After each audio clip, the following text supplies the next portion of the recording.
Hello students, Shri coaching classes में आपका स्वागत है।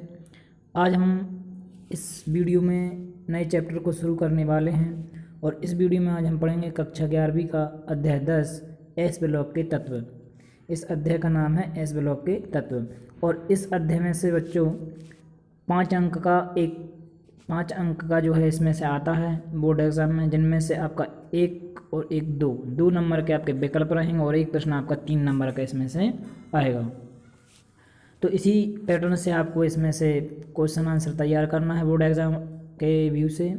और तो चलिए हम शुरू करते हैं आज के वीडियो में। पहले प्रश्न, एस ब्लॉक के तत्व किसे कहते हैं। जैसा कि बच्चों आपको अध्याय जो बताया गया है कि अध्याय का ही नाम है एस ब्लॉक के तत्व, तो सबसे पहले हम उसकी परिभाषा से शुरुआत करते हैं कि एस ब्लॉक के तत्व कहते किसे हैं और उदाहरण देकर समझाना है।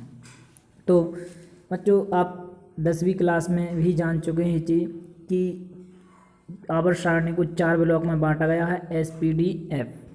ठीक, अब एस ब्लॉक के तत्व किसे कहते हैं, तो अंतिम इलेक्ट्रॉन जिस ऑर्बिटल में जिस उपकोष में प्रवेश करता है वह उसी ब्लॉक का तत्व कहलाता है।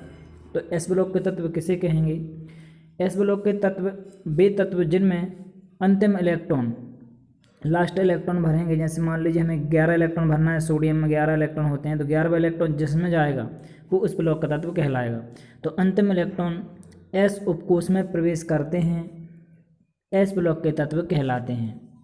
आवर्त सारणी में प्रथम समूह एवं द्वितीय समूह में एस ब्लॉक तत्वों को रखा गया है। आवर्त सारणी में आप अगर देखेंगे तो प्रथम समूह और द्वितीय समूह में एस ब्लॉक के तत्व रखे गए हैं।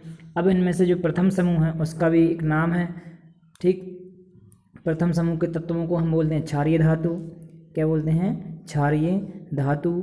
और जो द्वितीय समूह है उसको बोलते हैं क्षारीय मृदा धातु। ठीक, ये आपको ध्यान रखना है। अब इसके अलावा प्रथम समूह में उपस्थित धातुओं को क्षारीय धातु और द्वितीय समूह में उपस्थित धातुओं को क्षारीय मृदा धातु कहते हैं। इनका इलेक्ट्रॉनिक विन्यास 1n(1-2) इस प्रकार से आपको विन्यास लिखना है, ns 1 से 2। इसका मतलब ये हुआ कि जो प्रथम समूह के तत्व हैं उनमें उसका विन्यास ns1 होता है और जो द्वितीय समूह के तत्व उसका विन्यास ns2 होता है। मतलब इनमें 1 से लेकर 2 इलेक्ट्रॉन, अगर हम कॉमन दोनों का लिखें तो 1 से लेकर 2 इलेक्ट्रॉन इनमें होते हैं। ठीक है, अंतिम कोष में। तो ये इलेक्ट्रॉन त्याग कर जो प्रथम समूह के तत्व रहते हैं, अगर वो 1 इलेक्ट्रॉन त्याग दें तो +1 अक्षमस्था दर्शाएंगे। और यदि द्वितीय समूह की बात करें तो उनमें अंतिम कोष में 2 इलेक्ट्रॉन होते हैं, अगर वो दोनों इलेक्ट्रॉन त्याग दें तो +2 अक्षमस्था वो दर्शाएंगे। ये इस समूह की बेसिक जानकारी है।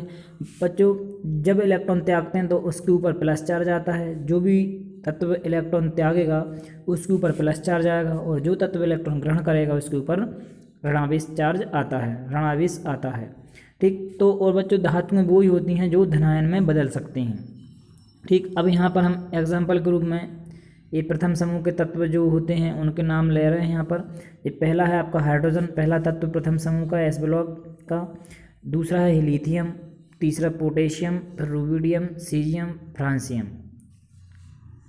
यहाँ पर बच्चों एक तत्व और है बीच में जो कि यहाँ पर रह गया है सोडियम। ठीक, hydrogen, lithium, sodium, potassium, rubidium, caesium, francium. यहाँ पे बच्चों बता दें आपको कि जो फ्रांसियम है वो एक रेडियो एक्टिव तत्व है। रेडियो एक्टिव तत्व या इसी को हिंदी में बोलते हैं रेडियो सक्रिय तत्व। रेडियो सक्रिय का मतलब ये होता है बच्चों कि ये रेडियो धर्मी पदार्थ है और रेडियो धर्मी तत्व है। ये कुछ ही देर तक रहता है, इसके बाद इसका जीवन काल जो है अस्थायी होता है, मतलब कुछ समय में ये नष्ट हो जाता है, इसलिए ज़्यादा इनका अध्ययन नहीं किया जाता। तो आपको मुख्य रूप से शुरू के 5 और 1 6 सोडियम तक मिला के 6 तत्वों का अध्ययन यहाँ पर करना है। उन्हीं के बारे में अध्ययन करना है, इन्हीं को बताना है कि इनके योग क्या होते हैं, क्या करते हैं, क्या रंग देते हैं बुनसन ज्वाला में। ठीक है, इनके कैसे गुण होते हैं। दूसरे समूह के तत्व बच्चों आप देखा है कि इसका पहला है बेरिलियम, दूसरा मैग्नीशियम। मैग्नीशियम आपको कैपिटल बनाना है M और G। ठीक है, मैग्नीशियम, कैल्शियम, स्ट्रोंशियम और बेरियम। तो इस प्रकार से आपके बच्चों ये जो है 6 तत्व इसमें रखे गए हैं। और एक तत्व और है रेडियम। ठीक है, beryllium, magnesium, calcium, strontium, barium और रेडियम। ठीक, इस द्वितीय समूह के लास्ट के तत्वों में EM लगा रहता है, ये आपको ध्यान रखना है यहाँ पर। ठीक। और बेरियम भी इसमें है। रेडियम जो है एक रेडियो एक्टिव है। अंतिम ये भी ध्यान रख सकते हैं बच्चों आप ट्रिक के हिसाब से कि हर हर समूह का अंतिम तत्व क्या होता है, रेडियो एक्टिव होता है। अगर कभी कोई सी समूह का पूछ लें और उस समूह में अगर रेडियो एक्टिव तत्व होगा तो वो अंतिम सबसे लास्ट वाला तत्व अंतिम जो होता है वो आपका रेडियो एक्टिव होता है। अब इसके बाद हमारा जो है द्वितीय प्रश्न बनता है बच्चों, दूसरा प्रश्न कि लिथियम के असामान्य व्यवहार के कारण बताइए। बच्चों लिथियम क्या है कि असामान्य व्यवहार दर्शाता है। असामान्य से मतलब है सबसे हटके दर्शाता है गुण। लिथियम जो है प्रथम समूह का तत्व है। ये हाइड्रोजन को अगर हम छोड़ दें ये तो गैस होती है। इसके बाद यहाँ से लिथियम से जो है आपके ठोस होते हैं चीज़ें। तो ये जो है अपने समूह में अन्य तत्वों से गुणों में भिन्नता दर्शाता है। इसके क्या कारण हैं? तो इसके कई कारण हो सकते हैं। इसी प्रश्न को ऐसा ही पूछ सकते हैं कि लिथियम अपने समूह के अन्य सदस्यों से अलग कैसे या भिन्नता दर्शाता क्यों, इसके कारण बताइए। तो आपको समझाना है, बताना है कि लिथियम का जो परमाणु आकार है अपने समूह में सबसे छोटा होता है। ठीक है, एक तो इसका कारण है आकार सबसे छोटा होता है। दूसरा कारण इसका क्या है कि लिथियम की जो आयनन ऊर्जा है अपने समूह में सबसे उच्च होती है, क्योंकि बच्चों सबसे छोटा आकार है। अब आयनन ऊर्जा आप अध्याय 3 में पढ़ चुके हैं कि आयनन ऊर्जा में क्या होता है। आयनन ऊर्जा में जितना छोटा आकार होगा उसकी आयनन ऊर्जा उतनी उच्च होगी। मतलब उसमें से अंतिम कोश में से इलेक्ट्रॉन को निकालना बहुत मुश्किल हो जाता है, बहुत कठिन हो जाता है, क्योंकि इलेक्ट्रॉन नाभिक के पास में रहता है, जो बीच में नाभिक रहता है, और वो नाभिक इलेक्ट्रॉन को बहुत मजबूती से बांधे रखता है छोटे आकार के कारण। इसके बाद तीसरा जो कारण बनता है, लिथियम के संयोजी कोश में डी कक्षक, स्मॉल डी लिखना है आपको यहाँ पर। स्मॉल डी कक्षक नहीं पाए जाते।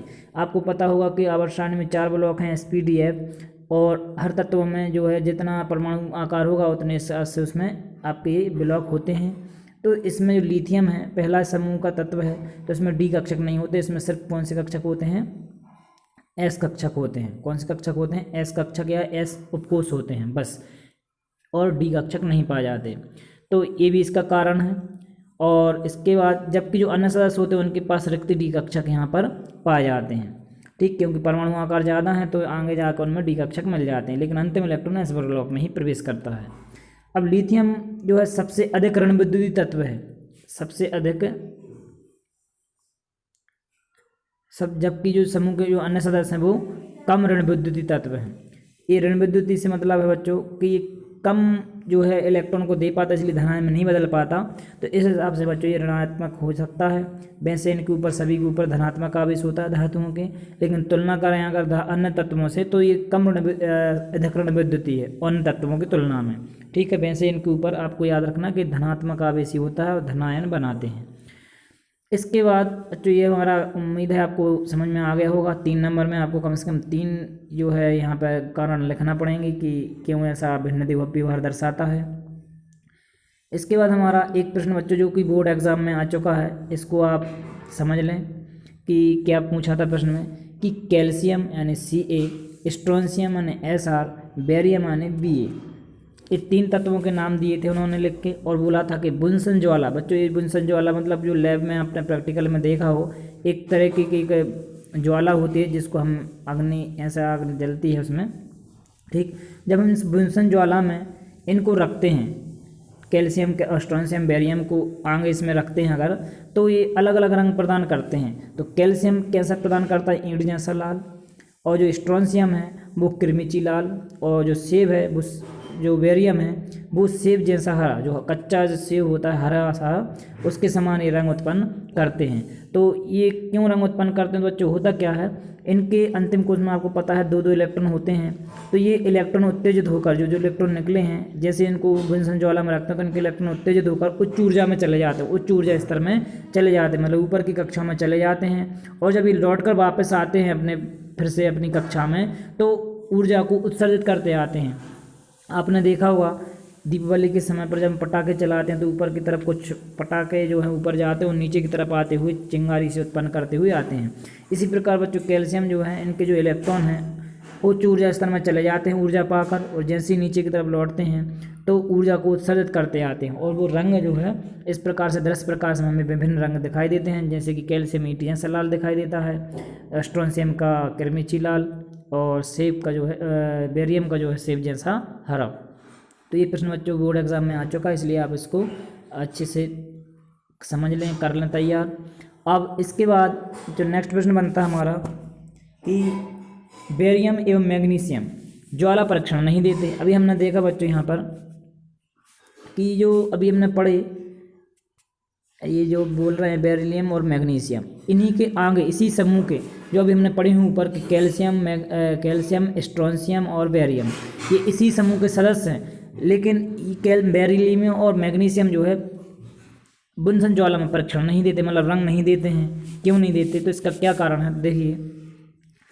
बेरिलियम और मैग्नीशियम के जो परमाणु आकार हैं वो बहुत छोटे होते हैं। किसके, बेरिलियम और मैग्नीशियम के। जो बच्चों मैग्नीशियम है इसको आप इस प्रकार से लिखना, कैपिटल M और स्मॉल g।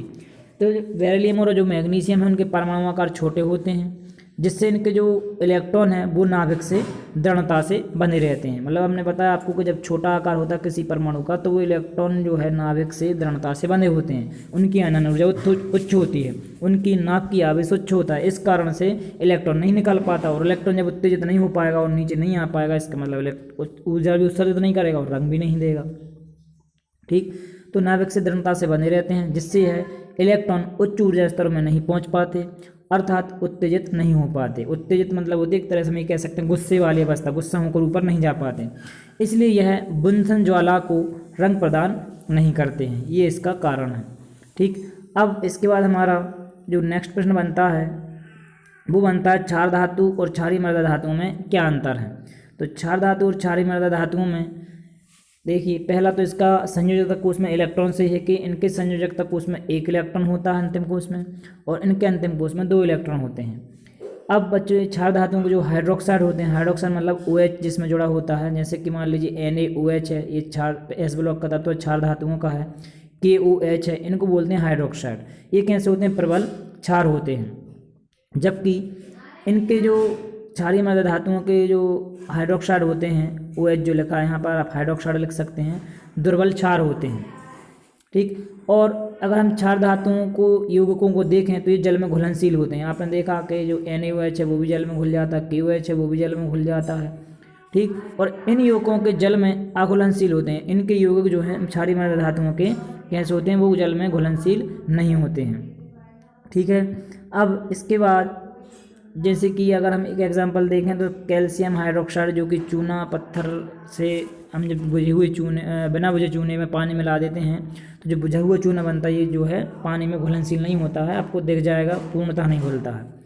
अब इन तत्वों के जो गलनांक है वो भी निम्न होते हैं क्षार धातुओं के, और क्षारीय मृदा धातुओं के जो गलनांक है वो अपेक्षाकृत तुलना करें तो उच्च होते हैं।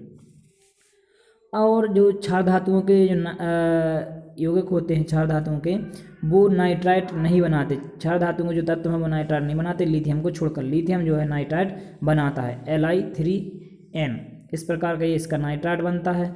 जबकि जो क्षारीय मृदा धातु होते हैं वो नाइट्राइट बनाते हैं।